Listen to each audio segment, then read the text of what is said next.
Alléluia, merci Seigneur, bonsoir. Donc ce soir, l'enseignement, c'est deux forces spirituelles s'affrontent. Qui gagnera? C'est basé sur le verset de Galates 5:17. Merci Seigneur, alléluia, je vais distribuer les liens. Merci Jésus.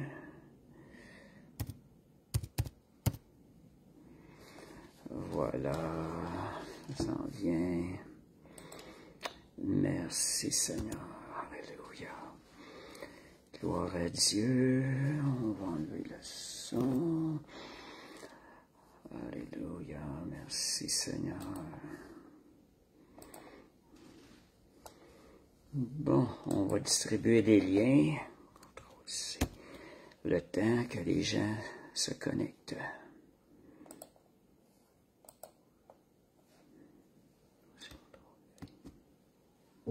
Oh,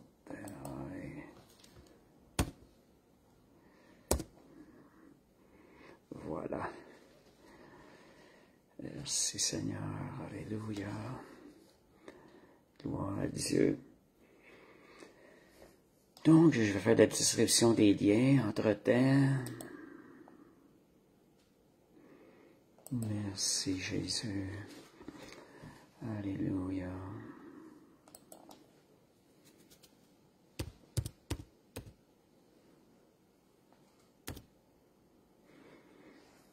Merci Jésus, je vois.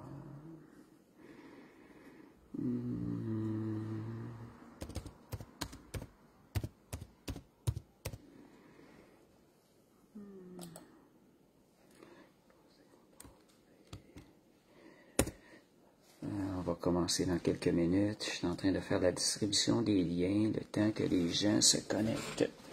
Bonsoir Monique. Bonsoir Stéphane.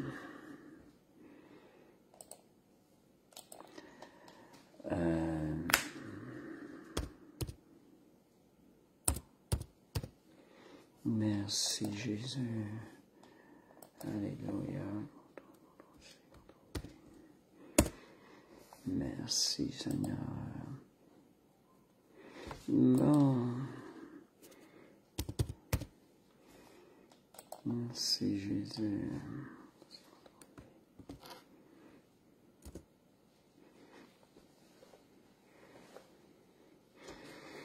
Bon.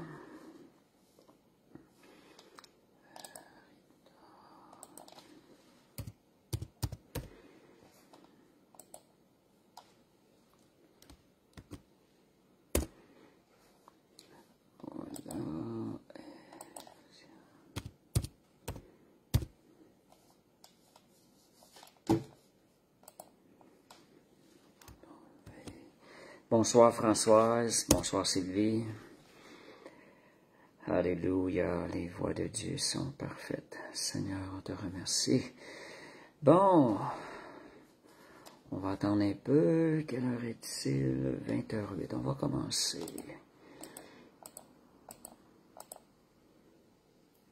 Alléluia, merci Jésus. Merci Seigneur. Alléluia. Bonsoir Nadia. Alléluia. Merci Jésus. On va commencer. Père Céleste, alléluia. Seigneur, merci Seigneur, le privilège encore, ta parole ce soir, on en a besoin à chaque jour. Seigneur, elle est une nourriture, Seigneur, qui produit du fruit dans notre vie. Et Seigneur, combien, Seigneur Dieu, nous avons été gratifiés d'avoir accès à ta parole et de la comprendre, Seigneur Dieu, par ton Saint-Esprit, car c'est là qu'elle produit la vie à l'intérieur de nous. Seigneur, nous voulons entendre le message de l'Esprit ce soir, Seigneur Dieu. Seigneur, que notre dépendance de recevoir le message soit dans le Saint-Esprit. Et Seigneur, que ma dépendance pour apporter le message soit dans le Saint-Esprit. Au nom de Jésus. Merci, mon Dieu. Alléluia. Gloire à Dieu. Alléluia. Et je vous souhaite une bonne et parfaite soirée. Alléluia. Bonne et parfaite nourriture spirituelle au nom de Jésus. Alléluia. Merci Seigneur. Oh, merci Jésus. Alléluia. Donc, ce soir, le titre, c'est « Deux forces spirituelles s'affrontent en toi ». J'ai oublié le mot « en toi » dans le titre, là. Qui gagnera? C'est ce qu'on va voir ce soir. Ce sont deux forces qui s'opposent et qui s'affrontent. Il ne peut pas y en avoir deux qui gagnent, c'est un ou c'est l'autre. Et c'est ça qu'on va voir ce soir. Qui gagnera? Donc, c'est deux royaumes qui s'affrontent. C'est Galates 5, 17, ça dit « La chair a des désirs contraires à l'esprit, à ceux de l'esprit, et l'esprit en a de contraires à ceux de la chair. » Fait que vous voyez, c'est contraire. C'est deux directions différentes. Direction de l'esprit, direction de la chair, deux directions complètement opposées. Et la chair, ils sont opposés entre eux afin que vous ne fassiez pas ce que vous voudriez. La chair, elle veut des choses, l'esprit veut notre bien, la chair, c'est pas notre bien qu'elle veut. Fait que merci Seigneur. Donc, puis, je repensais à ça, la parole, cette semaine. Pourquoi avons-nous constamment besoin? Peut-être il y a des questions qui vous posent à l'esprit. Pourquoi avons-nous constamment besoin d'être enseignés par la parole, d'être renouvelés par la parole? Pourquoi qu'à chaque semaine, de nouvelles paroles arrivent? Parfois, c'est des paroles qui ont déjà été mentionnées, mais on les mentionne à nouveau, mais elles portent un fruit qui est différent dans notre vie. Puis pourquoi avons-nous constamment ce besoin d'être renouvelés? C'est parce que, d'un côté, il y a un ennemi qui s'oppose à notre bien-être et qui, lui, ne prend pas de repos. Lui travaille contre nous. C'est pour ça que nous avons besoin de se renouveler, de revenir avec la parole, encore des nouvelles paroles, nouvelle nourriture, être fortifié par la parole de Dieu. Donc, parce qu'il y a un ennemi qui veut nous influencer, lui n'arrête pas contre le mal, jour et nuit, il travaille contre nous. Il cherche, il utilise la convoitise du monde, la chair aussi, qui a son origine dans le péché. Il essaie d'utiliser, parce que sa porte d'entrée, c'est la chair dans l'homme. Et donc, la chair, elle tire sa force du péché. C'est la chair a été corrompue par le péché lorsque Adam et Ève ont désobéi à Dieu. En d'autres mots, désobéir égale, ils ont eu péché, ils ont fait péché. Ils ont commis un péché contre Dieu. Le péché, c'est la désobéissance à Dieu. Donc, de la même façon, comme une batterie a besoin d'être rechargée, après qu'elle a servi à donner du courant, sert à donner de la puissance, de la même manière, nous, on a besoin d'être rechargés, parce qu'on vit à tous les jours. On a besoin d'être rechargés par la parole de Dieu, par la prière, par la communion avec le Père, le Fils et le Saint-Esprit. Excusez-moi. Alléluia. Donc, on a dit que la chair a des désirs contraires à l'esprit et elle s'oppose entre eux, afin que vous ne fassiez pas ce que vous voudriez. Qui gagnera? Donc, c'est la question ce soir qu'on va regarder. Il y a quelqu'un qui gagne, il y a deux royaumes, il y a un combat, il y a deux forces à l'intérieur. Il y en a une qui gagne. Puis qui va faire, qu'est-ce qu'il va faire qu'une va gagner, que l'autre va perdre? C'est ce qu'on va voir. Qui va donner la victoire à l'un ou à l'autre? Il ne peut pas y avoir deux gagnants. Il va toujours y avoir un perdant et un gagnant dans chaque combat qui va venir se dresser à l'intérieur de nous. Puis ça, c'est un combat qui est à l'intérieur de nous. Donc, de quel côté allez-vous choisir de vous placer? De quel côté de quel royaume, quel côté du royaume, quel royaume allez-vous choisir? Parce que c'est nous qui allons donner, qui avons la capacité de faire triompher soit la chair, ou laisser l'esprit triompher, faire que l'esprit triomphe. Donc, c'est à nous de quel côté de la bataille on va se placer. Quel royaume allons-nous supporter dans le combat? Quel royaume allons-nous choisir dans lequel nous allons combattre? C'est un choix. En quelque sorte, c'est quand on dit deux royaumes s'opposent, qui gagnera? Ça en revient à notre choix personnel dans ce royaume-là. Qu'est-ce qu'on va faire avec ça? Donc, la chair, elle veut détruire et l'esprit veut construire en nous, en chacun de nous. La chair, en quelque sorte, quand on en parle, c'est comme un traître déguisé. Elle peut nous faire semblant, faire paraître des bonnes choses, mais ce sont des choses qui sont bonnes que pour un instant, puis qu'après ça, c'est noir. C'est quelque chose qui est pas bon pour nous. Donc, c'est comme, en quelque sorte, elle agit comme un traître qui est déguisé, qui peut sembler bon, attirant au premier abord, mais au bout de la ligne, c'est destructif. Et c'est quelque chose de mal. J'entendais dire quelqu'un qui, aujourd'hui, un témoignage d'un rêve, une personne, elle voyait, une personne qui voyait un bel homme, une jeune femme qui voyait un bel homme, puis à un moment donné, ça lui avait parlé dans le rêve, puis elle a dit « au nom de Jésus », et le bel homme s'est transformé en monstre. C'est peut-être un rêve, mais c'est quand même une réalité. Le nom de Jésus va démasquer les choses. Vous avez besoin de savoir que la chair, c'est comme ça. C'est un traître déguisé. Et la chair, c'est un tueur d'onction. On parle pour les serviteurs de Dieu. C'est très important qu'ils apprennent à gagner la bataille, spécifiquement des serviteurs de Dieu, parce qu'il y a une onction qui est mise sur eux. Donc, eux doivent vraiment marcher dans la victoire constante, défaire, parce que sinon, cette chair-là, elle a le pouvoir de détruire, de tuer l'onction qui est à l'intérieur de nous. Donc, on parle souvent de discernement. Quand on parle d'onction, je partageais quelque chose aujourd'hui avec quelqu'un, on parle souvent de discernement des fruits. On veut savoir si une personne est de Dieu ou pas, le ministère est de Dieu ou pas, fait qu'on dit, la Bible dit regardez aux fruits.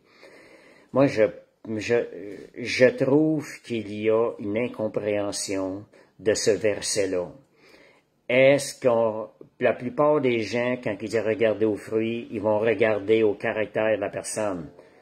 Plutôt, en quelque sorte, on regarde aux fruits visibles, ce qui est fort probablement un fruit de la chair, qui c'est peut-être un masque.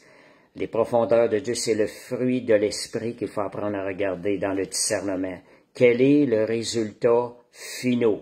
C'est pas la manière que les choses se sont passées pour produire un résultat final.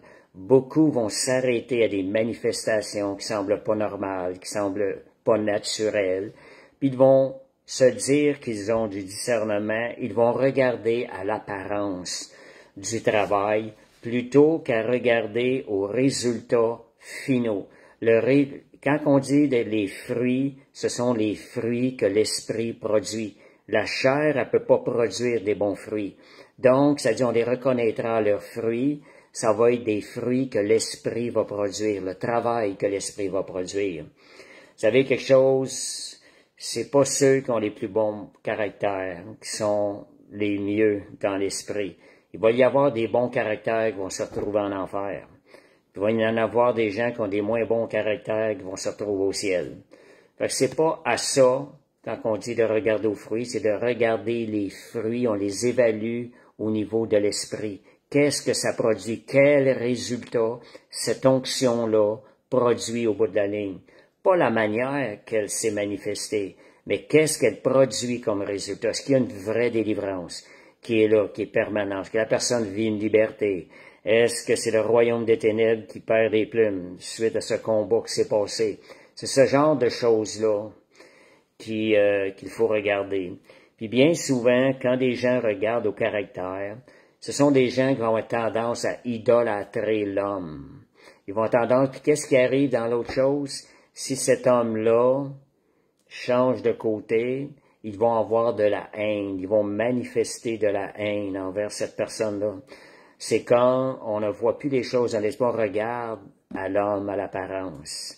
On en voit beaucoup de ces choses-là. C'est bien important de se poser la question d'aller plus loin et surtout de ne pas se fier à ce qu'on entend, des dires et tout sur une personne. Il est important de se rapprocher d'avoir les nouvelles de la personne directement ou plus près d'elle. Il y a il y a plus de chances de connaître ce qui se passe vraiment. Donc, quand ne considérons pas le caractère, ça veut pas dire qu'on doit pas considérer, je vais juste me corriger là. Ça veut pas dire qu'on doit pas du tout regarder au caractère. Oui, on considère le caractère, mais ce qui est le plus important, c'est de considérer en plus les fruits, les résultats que l'onction produit. Donc, quand je vous ai parlé déjà de petite parenthèse, parce que j'ai dit que la chair est un tueur d'onction. Et une personne qui va marcher dans la chair, son onction va diminuer. Donc, les résultats aussi vont automatiquement diminuer. C'est là, si on regarde aux fruits de l'esprit, on va avoir un bon discernement. Donc, notre père ennemi, on l'a déjà dit, on entend ça souvent, notre père ennemi, c'est pas le diable, c'est la chair. Puis pourquoi qu'on dit que c'est la chair? Parce que le diable, il peut même pas nous atteindre si la chair ne lui ouvre pas des portes, si nous ne lui ouvrons pas des portes. Fait que vous voyez que le père ennemi, le premier ennemi à combattre, c'est la chair. Donc, la chair, elle délègue du pouvoir au diable. Lorsqu'on marche dans la chair, ça attire le diable parce que c'est l'environnement du diable qu'on propage.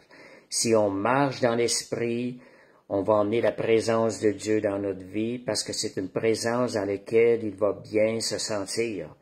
Si on marche loin des choses de la chair va redonner pouvoir au diable, elle va l'autoriser à nous utiliser pour que le diable travaille à son royaume, pour accomplir ses plans destructifs. Fait que vous voyez, c'est vraiment nous, c'est un choix. C'est un choix qui est à nous, qui est personnel, d'ouvrir ou de fermer la porte à l'ennemi. Jean 14, 30. C'est un verset que je me suis posé des questions souvent. Maintenant, je le comprends très bien. Jean 14, 30. Jésus dit, le prince de ce monde vient. On parle du diable. Jésus dit, il n'a rien en moi. Comment c'est que Jésus pouvait dire, il n'a rien en moi? Mais en réalité, c'est que Jésus n'a jamais ouvert aucune porte au diable. Donc, il n'a jamais pu entrer en lui et l'utiliser. Jésus n'a jamais péché. Parce que le péché anime la chair et le péché ouvre des portes au diable. Le péché vient fortifier la chair. Il vient nourrir la chair. La chair, elle se nourrit du péché. Puis on sait que la chair a été corrompue. La chair, elle a la racine de Satan en elle. C'est pour ça, elle n'a pas été créée comme ça. En désobéissant à Dieu, elle a reçu, en obéissant au diable, elle a reçu la racine, la semence du péché en elle. Romains 5,12 nous montre aussi, par un seul homme, le péché est entré dans le monde, et par le péché, la mort. Et qu'ainsi la mort s'est étendue sur tous les hommes parce que tous ont péché. Donc, la chair a reçu la semence de Satan et c'est pourquoi elle pêche, la chair, depuis ce temps de désobéissance-là. Dieu a fallu qu'il les chasse du jardin d'Éden. Et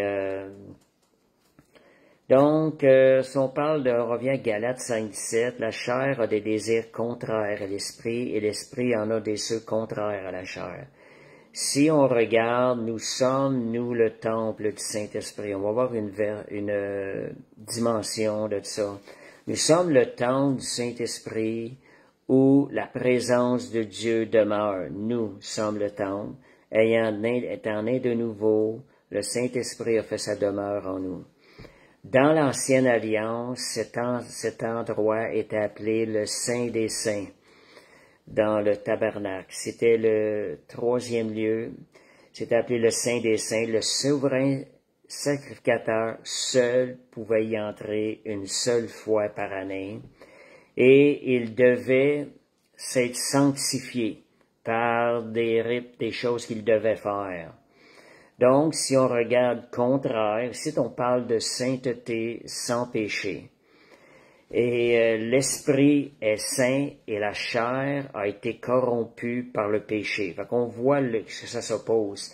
Si le souverain sacrificateur ne s'était pas purifié avant d'aller vers le Saint des Saints, il mourrait directement là. Fait que voyez, puis Romains 8,13, que ça dit, je vais vous montrer quelque chose, c'est la chair, c'est la mort, l'esprit, c'est la vie qu'il produit. Donc, Romains 8,13, ça dit, si vous vivez selon la chair, vous mourrez. Pas seulement dans un domaine spirituel, ça va produire la mort, même à l'intérieur de notre corps. Le péché va produire la mort à l'intérieur de nous. Si vous vivez selon la chair, vous mourrez. Si par l'esprit, vous faites mourir les actions du corps, vous vivrez. Ça nous dit comment faire mourir les actions du corps, c'est par l'esprit. Vous vivrez. Donc, c'est une question de vie ou de mort. Si nous combattons, nous donnons la main d'association à la chair, donc nous allons vers la mort. Et si nous allons avec le Saint-Esprit, nous allons donner la victoire au Saint-Esprit, nous lui permettons de combattre. Le Saint-Esprit gagne toutes ses batailles en passant. Si nous lui permettons de combattre ce combat qu'ils sont en train de vivre, ben, cela va produire la vie à l'intérieur de nous, puis la vie dans tous les domaines. La parole de Dieu, elle produit la vie à l'intérieur de nous. La parole de Dieu nous fait rajeunir aussi, ça nous dit dans le psaume 103.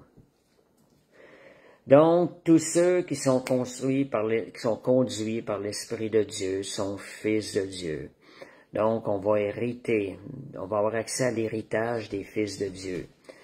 Donc, on parle beaucoup de marcher. Ça, c'est des questions. Des fois, on peut se poser des questions. Marcher selon l'esprit, Galates 5,16, et vous n'accomplirez pas les désirs de la chair.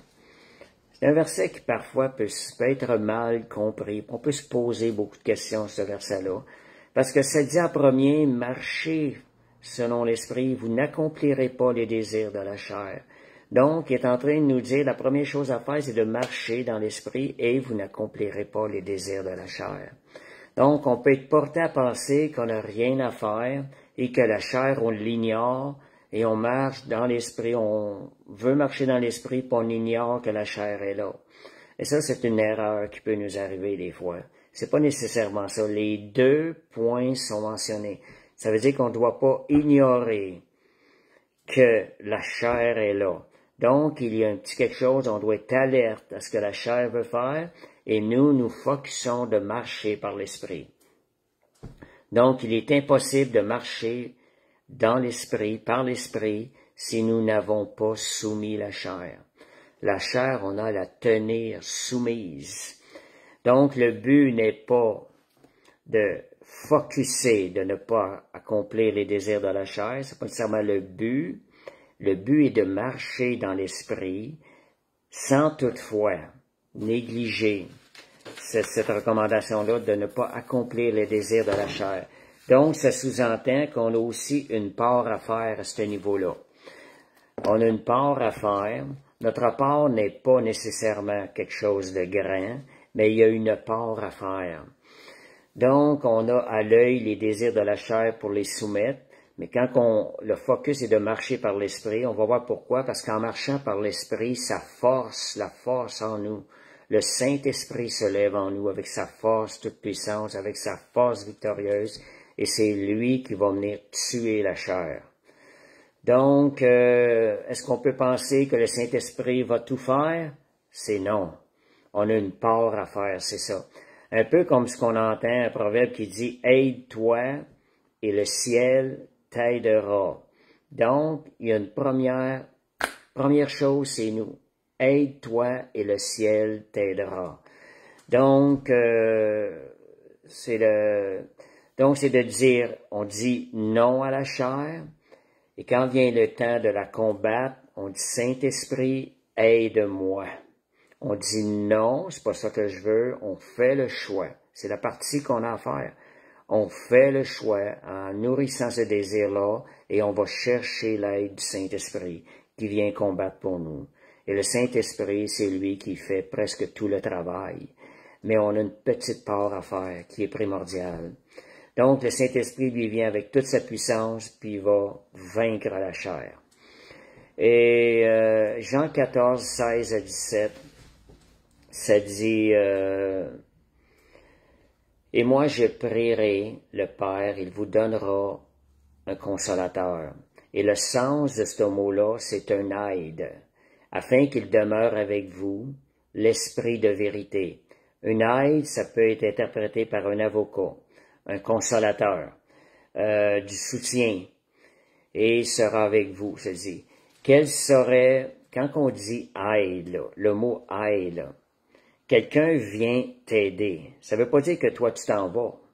La personne ne pourra pas t'aider. Toi, tu fais ta part et la personne vient t'aider. Le Saint-Esprit, c'est la même chose. Il est une aide.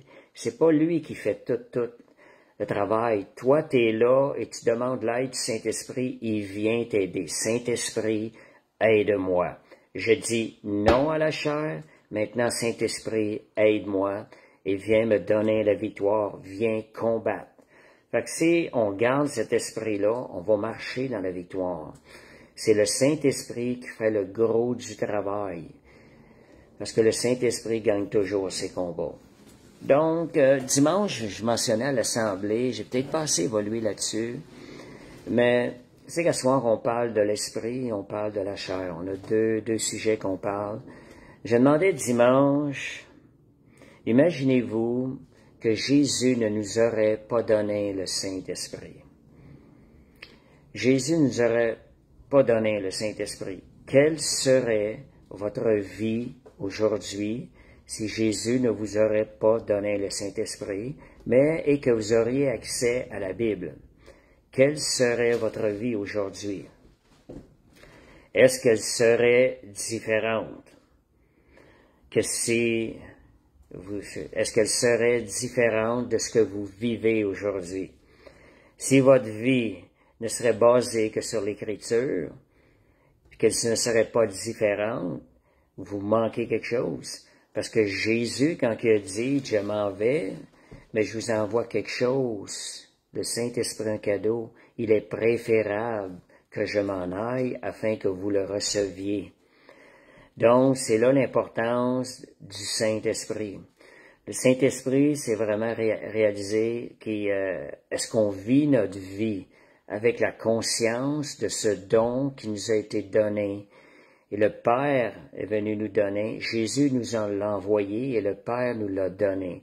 C'est le don du Père, c'est Jésus qui nous l'a envoyé, le Saint-Esprit. Fait que vous voyez, notre vie, il doit y avoir une différence de marcher avec la parole sans le Saint-Esprit, de marcher avec la parole avec l'Esprit. Parce que l'Esprit, on a vu, il est une aide. C'est quelqu'un qui va venir nous aider à gagner nos combats. La parole va nous stimuler à vouloir faire la volonté de Dieu. Oui, elle va le faire une œuvre, parce qu'étant né de nouveau, il y a aussi l'Esprit qui donne la vie à la parole en arrière. Et pourquoi je vous parle de ça? C'est parce que j'ai l'impression, je me parle à moi-même aussi, on néglige ce don du Père-là. Est-ce qu'on est conscient de tout ce don si merveilleux, ce qu'il peut apporter à nos vies? Comment est-ce qu'il peut nous rendre capables de marcher dans la victoire et de servir le royaume de Dieu d'une manière qui est agréable? Ça disait dans le verset tantôt, afin qu'il demeure éternellement avec vous. Et dans un autre verset, ça dit, il sera avec vous tous les jours. Deux choses, tous les jours et jusqu'à la fin. Ça veut dire que c'est à tous les jours qu'on doit lui demander de l'aide. Saint-Esprit, tu es mon aide, marche avec moi, donne-moi de prendre les bonnes décisions. Et c'est pas juste une journée, ça dit même jusqu'à la fin. On devrait, selon ce que je pense, on devrait se lever le matin quand on se lève et de dire « Bonjour Saint-Esprit ». Bonjour Saint-Esprit, parce que c'est à tous les jours. on doit développer une communion avec le Saint-Esprit à tous les jours. Et le Saint-Esprit, lorsqu'on va lire la parole, va donner vie à la parole. La parole ayant la vie, elle va produire la vie à l'intérieur de nous. Elle va produire des fruits. Parce que c'est pas juste une question de théologie, la parole. La théologie sans l'Esprit, ça produira rien, aucun changement. Ça ne va produire que de la connaissance sans changement. Et là qu'est l'importance d'avoir le Saint-Esprit et d'être conscient, de demander son aide, de demander qu'il nous révèle sa parole. Vous voyez, plus vous allez travailler avec le Saint-Esprit, moins la chair, elle va avoir de pouvoir sur votre vie.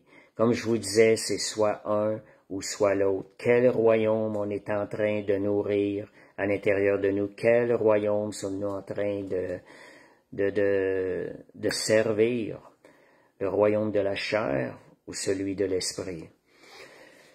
Donc, ça nous dit, donc, le message, c'est ça, de Galates 5,16, quand ça dit, marchez par l'esprit ou dans l'esprit, et vous n'accomplirez pas les désirs de la chair. Le message que veut nous transmettre ce verset-là, c'est que le Saint-Esprit, elle a toute puissance sur la chair et nous donne la force de vaincre le péché et de marcher dans la sainteté. C'est ça le but, pourquoi c'était mis comme ça, marcher dans l'esprit, vous n'accomplirez pas, c'est pour nous rappeler le Saint-Esprit gagne toute sa victoire, toutes ses batailles. Donc, ne commencez rien par la chair. On a vu que la chair, ça a des désirs contraires à l'esprit. C'est voué à l'échec, son pauvre. Donc, ayez toujours la pensée de dire, Saint-Esprit, tournez-vous vers le Saint-Esprit. Il est votre compagnon. Il est celui qui vous instruit. Il va vous donner du discernement. Il va vous frapper à la porte de votre cœur. Il va vous dire c'est oui ou c'est un non. Mais demandez toujours le Saint-Esprit lors de décisions, puis prenez l'habitude de lui parler quotidiennement, tous les jours. Saint-Esprit, sois avec moi, j'ai besoin de direction. Je te fais confiance. Et merci de me donner la victoire. Donc, il est notre aide, il est notre compagnon de service. J'aime bien ce terme-là. Il est notre compagnon de service pour servir Dieu. Et quand on le prend comme compagnon, quand on va chercher son aide, c'est une victoire assurée. Assurée sur la chair, assurée sur le péché. Pourquoi qu'on peut dire ça? Parce que la parole de Dieu nous dit que Jésus a vaincu la chair. Jésus a vaincu le péché. Donc Jésus a tout acquis ce qui est nécessaire pour nous faire marcher dans la victoire. S'il y a des gens qui vous disent, entendez des fois des gens qui vous disent, vous allez pécher jusqu'à la fin. Vous allez pécher jusqu'à la fin de vos jours. C'est un enseignement du diable. Parce que Jésus, sa victoire, elle est totale, elle est complète, il a déjà tout pourvu. C'est à nous d'aller chercher cette aide-là. Et à chaque fois qu'on va chercher cette aide-là, c'est une victoire qui va être assurée dans notre vie. Donc, donc, d'autres recommandations, haïssez la chair. Voyez-la, haïssez-la, elle ne veut pas votre bien. Elle est, comme je vous disais tantôt, elle est un traître masqué qui ne veut pas votre bien. Romains 8,7. L'affection de la chair est inimitié contre Dieu, c'est-à-dire, et donc on parle d'affection. C'est pour ça qu'on dit haïssez la chair. Exhortez-vous à haïsser la chair. Soyez conscient de ce que ça va produire à l'intérieur de vous. Elle est inimitié contre Dieu. Pensez au Saint-Esprit, pensez à l'amour que vous avez pour Dieu, et voyez la chair comme un ennemi qui est contre Dieu, qui haït Dieu, qui veut pas servir Dieu. Donc, ne l'emmenez pas avec vous, n'en faites pas un compagnon de service. Demeurez avec le Saint-Esprit, marchez avec le Saint-Esprit. Donc, les œuvres de la chair versus les œuvres de l'Esprit, je vais mentionner des œuvres de la chair et des œuvres de l'Esprit. Alléluia, merci Seigneur. Donc, la chair, c'est notre nature humaine qui a été déchue. Elle est égoïste, elle est charnelle, elle est attirée par le péché. Donc, à quoi donc, pour définir un peu plus ça, à quoi donc il va falloir dire non pour dire non à la chair? On va aller lire le verset Galates 5, 19 à 21. Ça dit les œuvres de la chair. C'est à ça qu'il faut dire non. Elles sont manifestes, ce sont l'impudicité, l'impureté, la dissolution, l'idolâtrie, la magie, les inimitiés, les querelles, les jalousies, les animosités, les disputes, les divisions, les sectes. Vous voyez beaucoup de choses. Vous voyez ces choses-là. On définit ce que c'est les œuvres de la chair. Dire non à ces choses-là. L'envie, l'ivrognerie, les excès de table et les choses semblables. Donc, on voit les excès de table aussi, il faut être alerte à ça. Donc, ça dit ceux qui commettent de telles choses n'hériteront point le royaume de Dieu. Donc, dire non à la colère, à l'envie, à la jalousie, l'impureté, la paresse, l'orgueil, ce sont des choses, vous voyez ça venir, je dis non. Voyez-vous être en train de combattre. Saint-Esprit, tu es mon aide et mon compagnon de service. Merci de tuer la chair. Et l'Esprit nous pousse à aimer, à pardonner, à obéir et à vivre dans la sainteté. Puis l'Esprit, on connaît les fruits de l'Esprit. C'est la joie, l'amour, la patience, la joie, la maîtrise de soi. Dans Galates 5, 22, 23, ce sont les fruits de l'Esprit. Et c'est à ça qu'on dit oui. Je choisis la paix dans cette situation. Je refuse de craindre.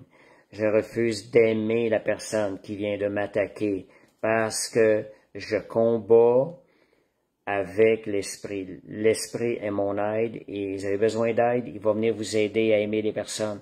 Vous êtes en train de servir ce royaume-là, le royaume de Dieu. Donc, on va quand même le lire, Galates 5, 22, 23. Le fruit de l'Esprit, c'est l'amour, la joie, la paix.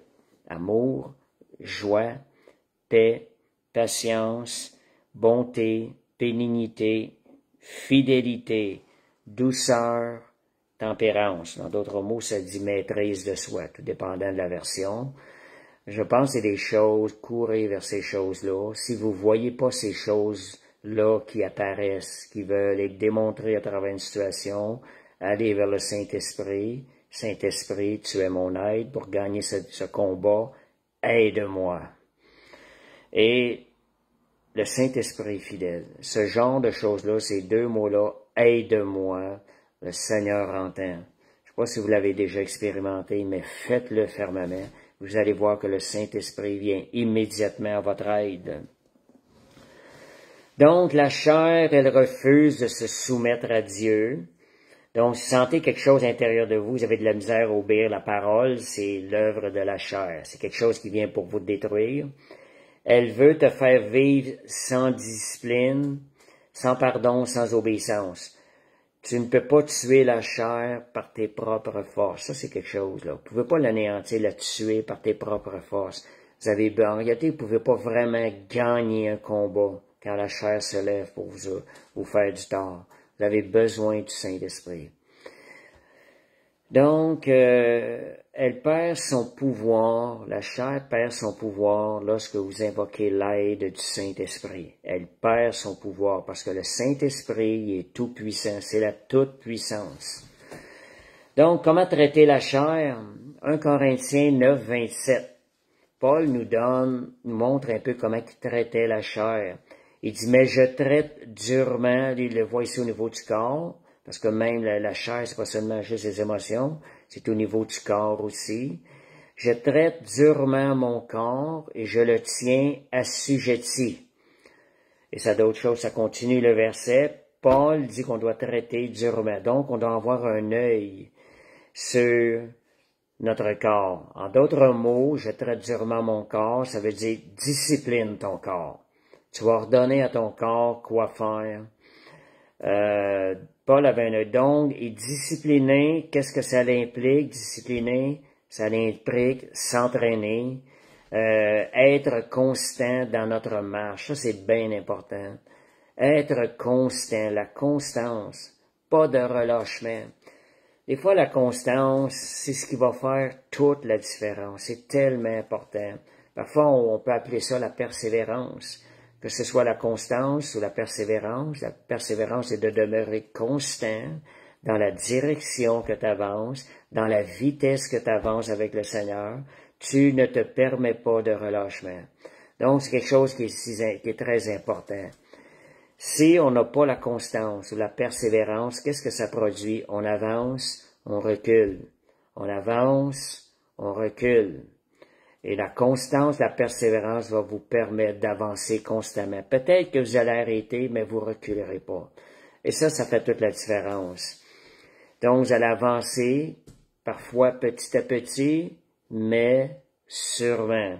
Ce qui fait que vous allez avancer dans une croissance. Donc, si vous commencez quelque chose, continuez, persévérez, n'abandonnez pas. Imaginez-vous quelqu'un qui se met à bâtir une maison, qui n'a pas la constance, qui n'a pas la persévérance. Qu'est-ce qui va arriver? C'est que la maison, à un moment donné, beaucoup de temps va avoir émis, puis s'il abandonne ça au milieu, mais qu'est-ce que ça donne? Absolument rien. Pourquoi? Parce qu'il n'y a pas eu une persévérance, il n'y a pas eu une constance dans le travail pour qu'il avançait constamment. Donc, tout est perdu si on n'a pas la constance dans quelque chose. Fait que veillez pour ça. Quand vous êtes en train de combattre pour le Seigneur, n'arrêtez pas de combattre. Combattez jusqu'au bout. Combattez constamment. Tous les matins, relevez-vous. Vous voyez pas encore la victoire? Relevez-vous. Je combats. Je sors mon épée ce matin encore. Je m'engage à combattre, à sortir mon épée, l'épée de l'esprit, tous les jours, jusqu'à la fin. Et c'est ce genre d'attitude-là qu'on doit avoir avec le Seigneur. Qu'est-ce qui peut nous motiver à garder cette attitude-là? C'est le désir de lui être agréable. Le désir d'être agréable, le Seigneur va vous motiver à garder une attitude de combat, à persévérer, à avoir une constance, parce que vous allez savoir que c'est ça qui est agréable au cœur de Dieu. Et votre désir de lui être agréable va vous rendre constant et persévérant. Donc, aussi, c'est une des qualités, quand on pense un serviteur de Dieu, c'est une des qualités primordiales pour le serviteur de Dieu. Le Seigneur ne peut pas envoyer quelqu'un avec une responsabilité dans un ministère si la personne n'est pas constante, si elle n'est pas persévérante. C'est une qualité primordiale pour ceux qui rentrent dans le ministère pour le Seigneur.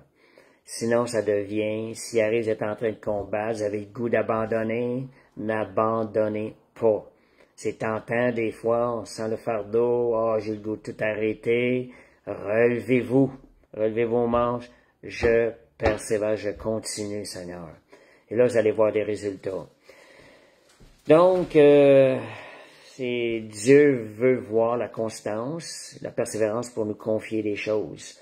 Donc, la chair, c'est la mort et l'esprit, c'est la vie et la liberté. Donc, c'est ça. Maintenant, qui va gagner le combat dans votre vie? Posez-vous la question. Quand arrive un combat, qui gagnera le combat?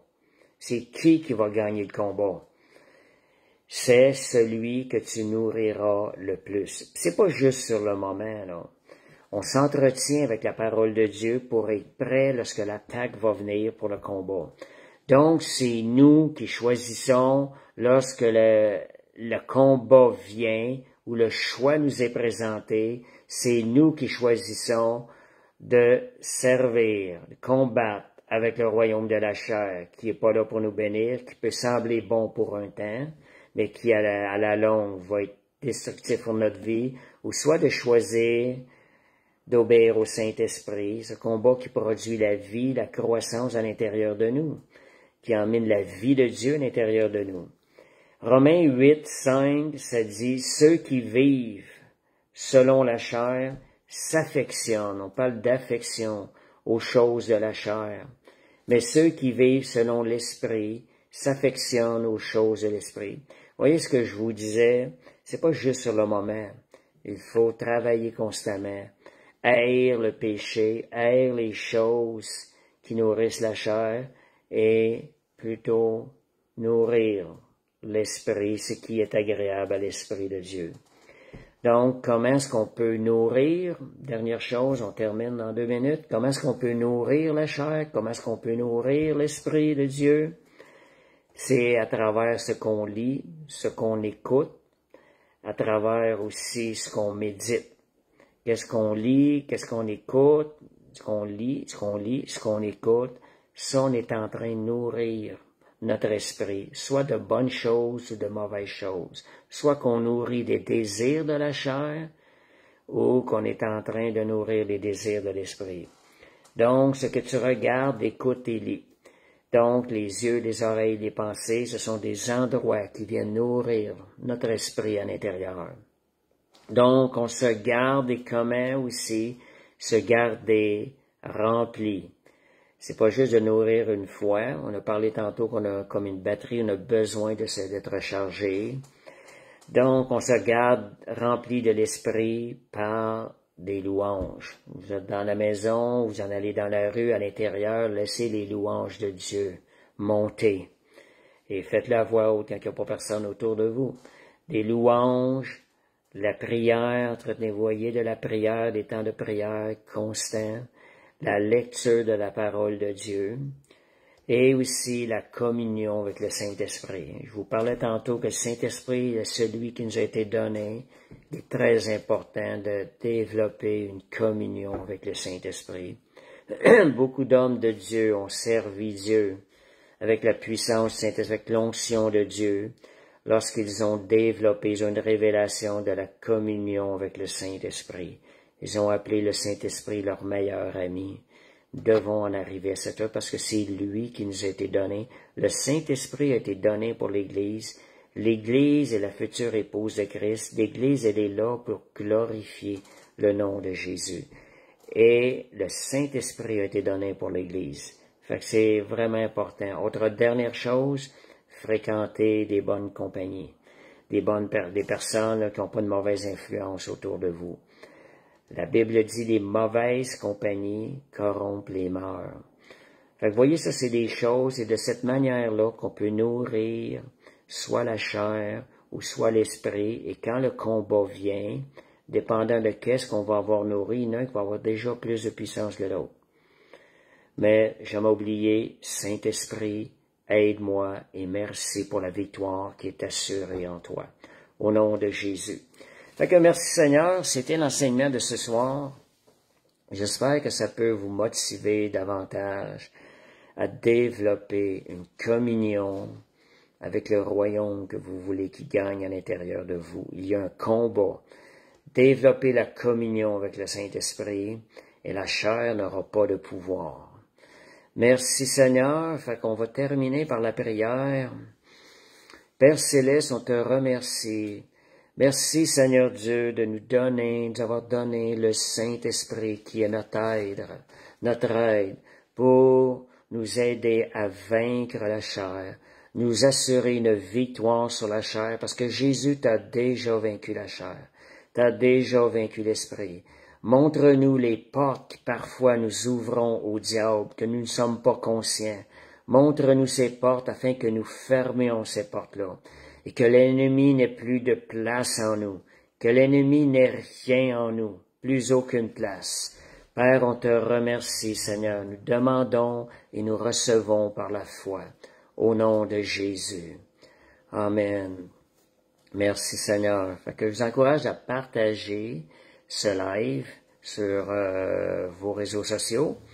Et aussi, je rappelle, le vendredi, c'est à 19h30, c'est le partage biblique, c'est le café biblique qu'on a à l'Assemblée au 1884 Tillemont à Montréal.